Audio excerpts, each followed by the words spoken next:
虽然是不幸的消息，台中东区透早发生死亡的车祸，一个18岁姓陈的少年人无驾照骑奥多摆经过12路口的时，对着车顶要换红灯时，对向一台轿车倒滑挡了袂赴去弄着轿车，因为伤势伤重救无活。死者老爸讲，这个囡仔是真乖，因为厝内歹过，伊一个人隐三分身，只是伫工厂上班，好天的时去订房无，暗时伫餐酒馆做服务生，当时可能是要赶去餐酒馆上班，才会发生车祸。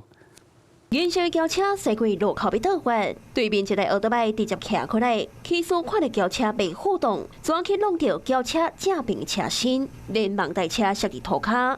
起诉摔一个真正难，轿车驾驶和大东啊敲电话报警，救护人员赶到现场将起诉送病院，也毋过因为伤势伤过严重，抢救了后宣告救无活。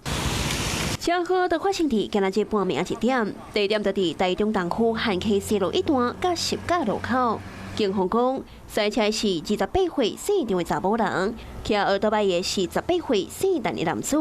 经过调查，伊无驾照，通过路口时大雨变灯，双方敢若是拢抢紧，才会造成车祸。可能要去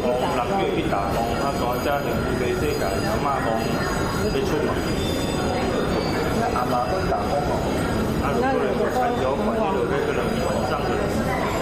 做一个服务生之类的。起诉的老爸讲，厝内有3个囡仔，出代志这个是上细汉的，顶个月才拄满18岁尔，高中毕业也未考驾照，机车是千人的，因为厝内歹过，所以伊一工做3份工。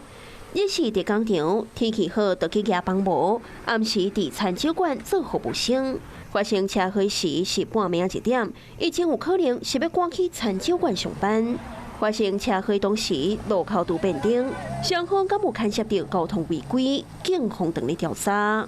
Hello， 我是蒋欣梅，想要抢先掌握最及时的新闻资讯吗？赶快订阅、按赞、开启小铃铛，锁定华视新闻 YouTube 频道。